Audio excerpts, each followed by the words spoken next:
ensuring that you hit your marks every time is very important, and also knowing what you're going to be doing with it before you break it. There's 100 ways you could do it, depending on what products you want to have at the end of it. That's what it's about. It's about knowing what your end goal is before you start. This is The Crackling. I'm Anthony Huckstep. There aren't many careers these days where generation after generation follows in the footsteps of their ancestors, where skills, knowledge and tricks of the trade are passed on to the next generation and taken forward into a new era.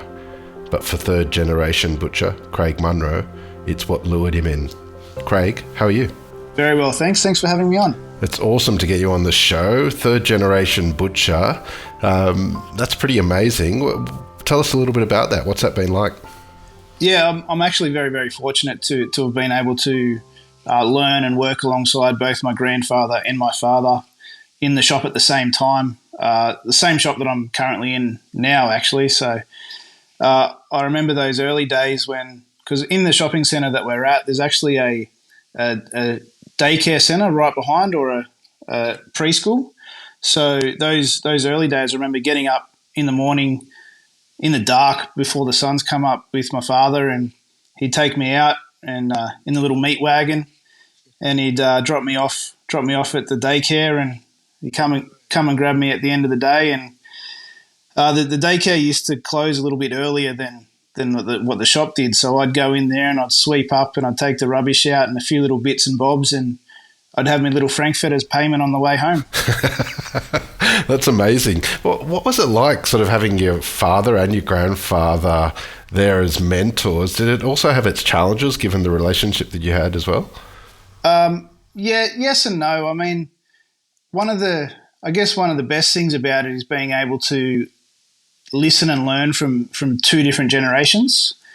And I think that's also cool for me too, is having that for my apprentices now, is that now there's 4 generations, I guess. There's myself, my father, my grandfather, and the young kids coming through now, and they've got all that knowledge to lean on if they've got any questions or anything like that. So yes, that's something that I'm really excited about, that we can offer our young staff.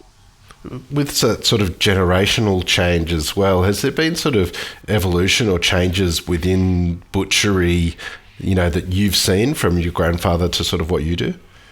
Oh, definitely. A lot of what my grandfather talks about is the old saying, stack it high and watch it fly, which is one of those things where they'd have hundreds of bodies coming in, or hundreds of lambs, hundreds of pigs, and the working environment was very hustle bustle, get it in, get it out, and where these days I think, without trying to be disrespectful, it's a lot more refined what we're doing now, and customers enjoy a little bit more preparation from the butcher's side to make it easier for them when they get it home.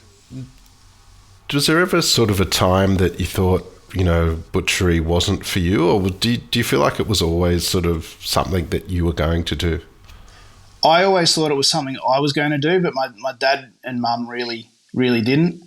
So I talk about those early days when I was a very, very young child, and as I became a little bit older, I'd be same thing, coming in with dad beforehand and making rissoles and doing crumbing and sausages before jumping on a bus and going to high school. And it was, what I always enjoyed about that was the banter and the relationships that you build with your fellow co-workers.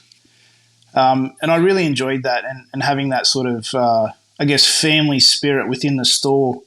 And there was always a little bit of mud thrown in good jest, but that was what I enjoyed. And as I was coming to the end and I was leaving school, mum and dad, they didn't want me to feel like I felt I was forced into the store. So I did dabble in a little bit. I went and did full-time drafting, like architecture sort of thing. So I went and learned how to do that. I also tried out for the army because I wanted to do a little bit of, if I wasn't going to be a butcher, I'd like to help people. So I thought if I could become a plumber or or an electrician or something and go and help people in other countries that have had disasters and that sort of thing. I thought maybe I could do that. But my drive kept bringing me back to the store. I love food, and I really love that spirit that we had within the store. So unfortunately for Dad, I won, and I was able to come back. And like I said, he welcomed me back with open arms, but he didn't want me to feel like I was forced into it, and I definitely was, and I'm enjoying it. In a multi-generational butcher family, you would have felt the impact of the big supermarkets and the impact they had on the sort of corner store butcher over the years. But there's been a real renaissance and love and desire for quality butchers. How have you seen it, and what are you seeing at the moment with things? Well, I'm glad to say it's not just butchers as well. I'm noticing it a lot more with like fruit markets and bakeries as well. Moving away from those large chain stores back into the I guess the family run businesses. And I guess what the family business can provide is not just your family's dinner. It's also support for the local schools. It's sponsoring the local football team or the local soccer team, whatever it might be. It's raffles for the local pub. It's more about that sort of community family spirit, and I think that's what a lot of the local butchers are now thriving for within their communities. Tell us a little bit about the operations there. Do you have connections with local farmers? Like, are there specific pigs that you get in, and can you tell us a bit about them? Yeah, so we do a lot of our own small goods in store as well, and so in order for us to make the small goods that to make the small goods that we like to make, we need a specific style of pig. So that's why it's great to have connections with the specific farmers, and we can give them real-time feedback to get the right size, the right fat coverage, all that sort of stuff. So, yeah, it's really important to us to be able to use. And for a long time, we were using an old fella by the name of Jeff Baker, and that was a connection that my grandfather made. And it was only up until about 3 years ago that he retired. So he was able to get us onto his next generation and of farmer that was coming in to help him. So yeah, that's a long history. And when you get to know somebody that well, you rely and you know that what you're going to get every week. So therefore you can depend on it. Tell us about sort of what you need from a pig to make these small goods, and maybe pinpoint one or two of the small goods that really stand out with what you're making. So we've actually won quite a lot of awards with our hams. The most recent one would be the Sydney Royal Easter Show. We got first place for our leg ham down there. So and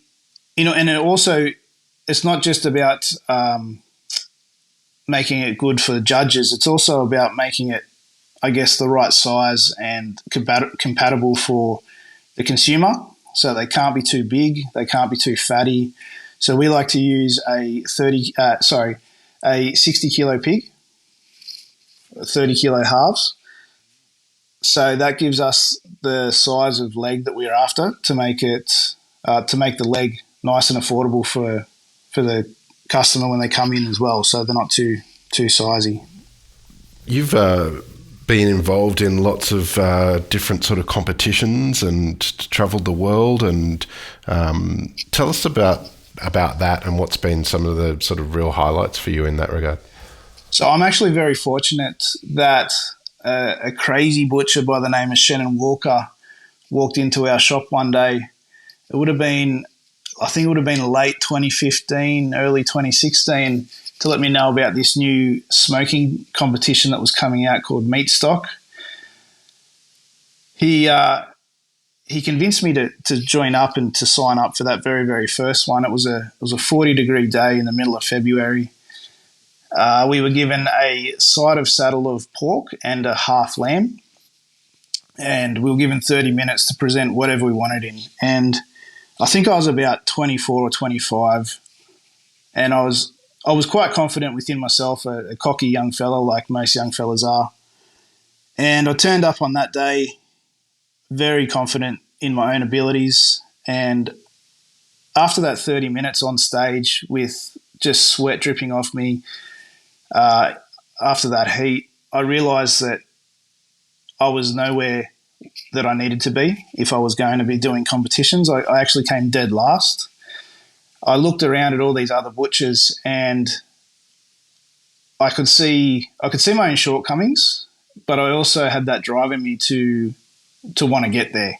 And so it took me a few years. I made quite a lot of friends and connections out of that very first competition, and it created a different sort of drive for me, because when you own your own business, you're very focused on that. But what you do in your own business is very specific to your specific clientele. So in order to do these competitions, you had to look outside of what you were doing or extend onto what you were already doing. So that was something that I really enjoyed the challenge of.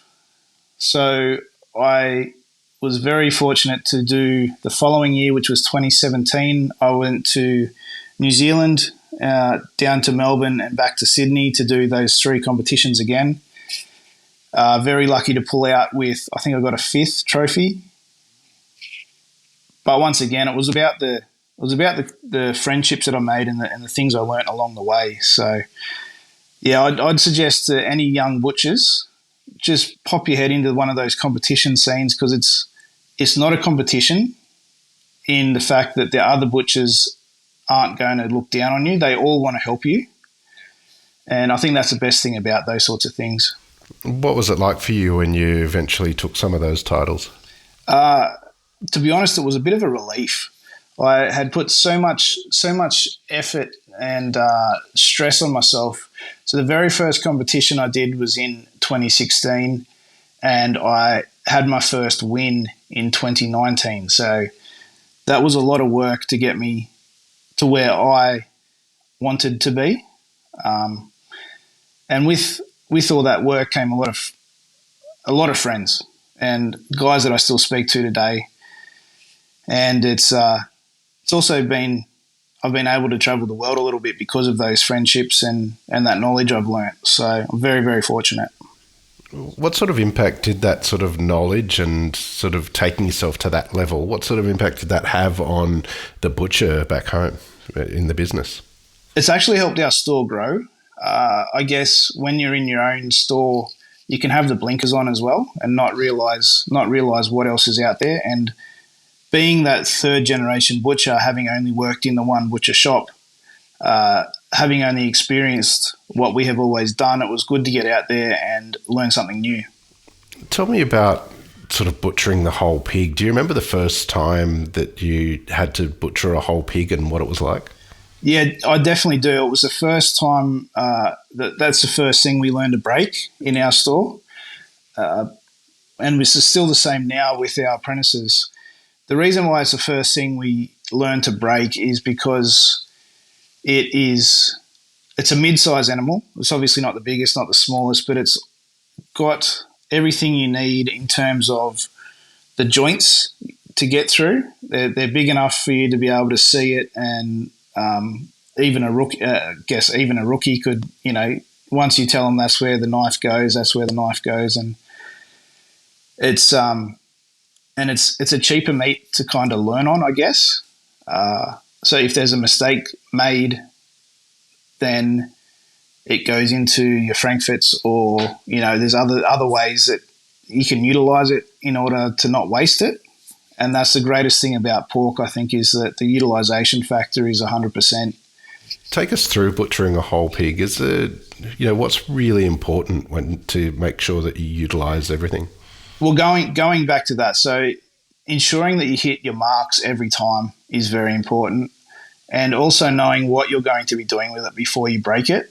There's 100 ways you could do it, depending on what products you want to have at the end of it.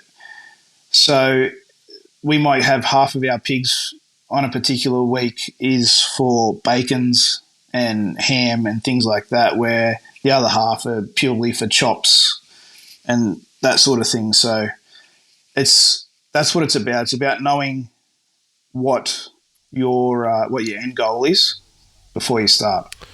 Take us through some of the different cuts and how you use them in the stores. There's obviously there's primary and secondary cuts, and the whole pig can be used. But how do you sort of, as a butcher, make sure that you sell all of the different parts and use them to the best?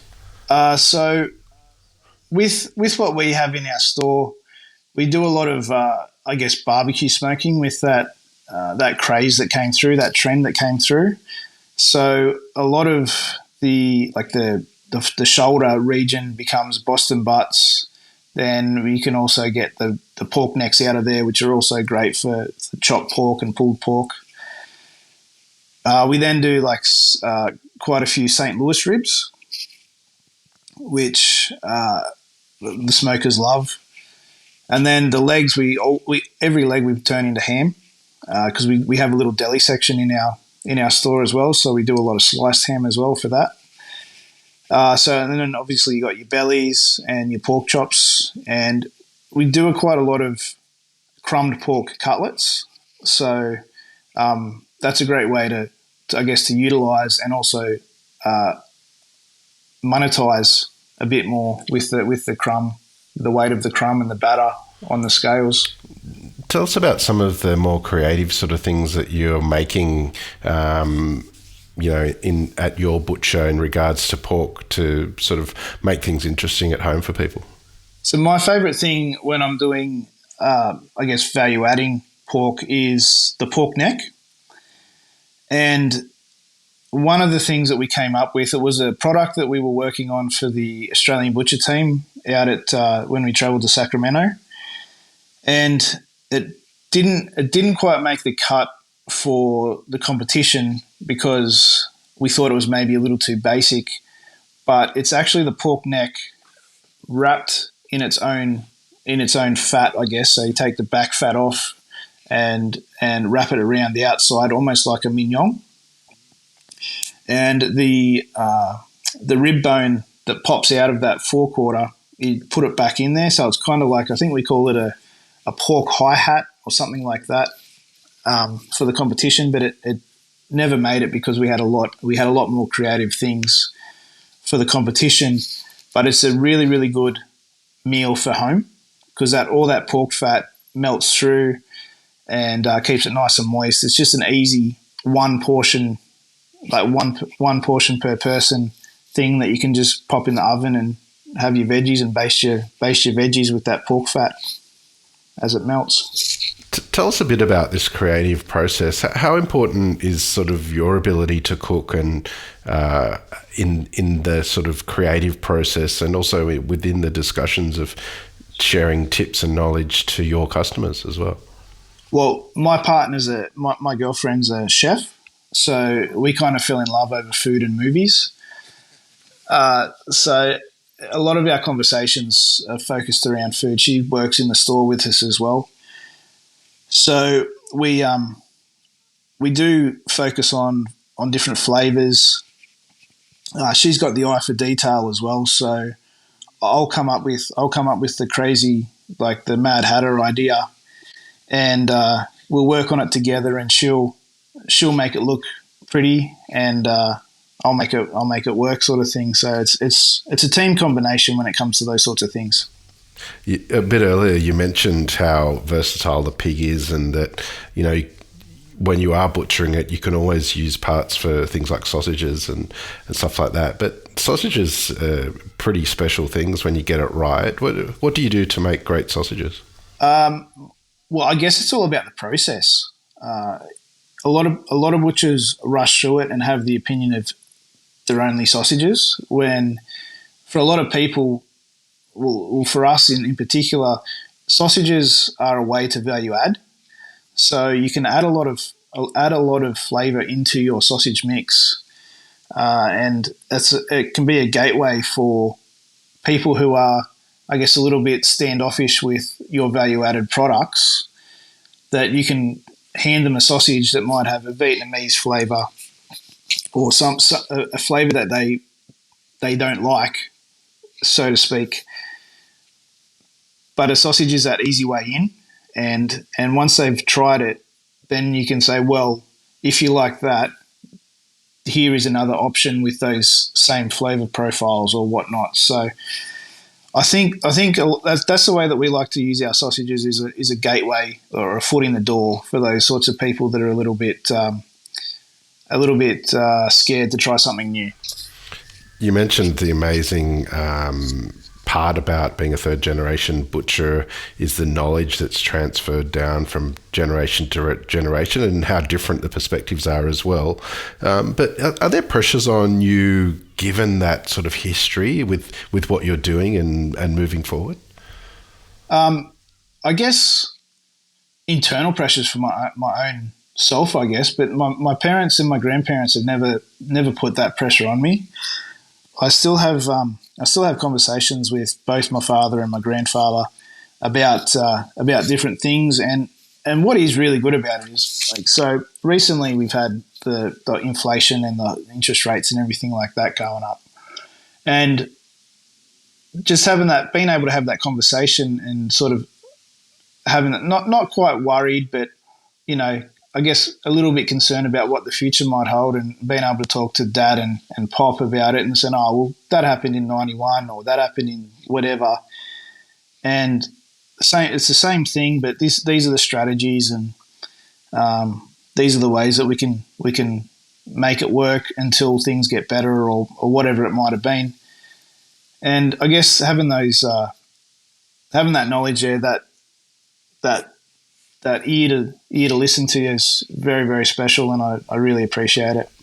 Having sort of that experience to educate you over the generations, but also finding your own feet the way that you have, what sort of advice would you have for young people looking to step into the world of butchery as a potential career? I would say for the first 5 years, sit down and shut up and learn what you can. And then after that, start to ask questions, because the things that whoever it may be, your boss or your mentor, your teacher, whoever it might be, are trying to teach you, have been learnt through years and years and years of their own failures. So learn those lessons from them, so you don't have to make them. But then once you've got that sort of knowledge, I guess, and that confidence in your own abilities, ask the questions why. Why is it this way? Why don't you do it this way? All those sorts of little questions, and that way you can get a greater understanding of what you're doing and why you're doing it. Well, you've been doing amazing things, and to speak to someone that's had generations of influence as a reliable local butcher. What do you love about what you do? The community interaction. I love that. I love being able to, I guess, help out where I can with sponsorships, helping the local cricket teams and schools and things like that. I love being able to provide meal solutions every night for a lot of people within our community, and just having those conversations with people when they come in the following day or the following week about, I would have never tried this, but thank you, or those sorts of things. That's what sort of gets you up in the morning. That's what makes it happy for you. Well, Craig, it's amazing what you're doing, and an absolute honour to have you today on the Crackling to hear a part of your story. Please keep in touch, and we'll catch up again soon. No worries. Thank you for having me.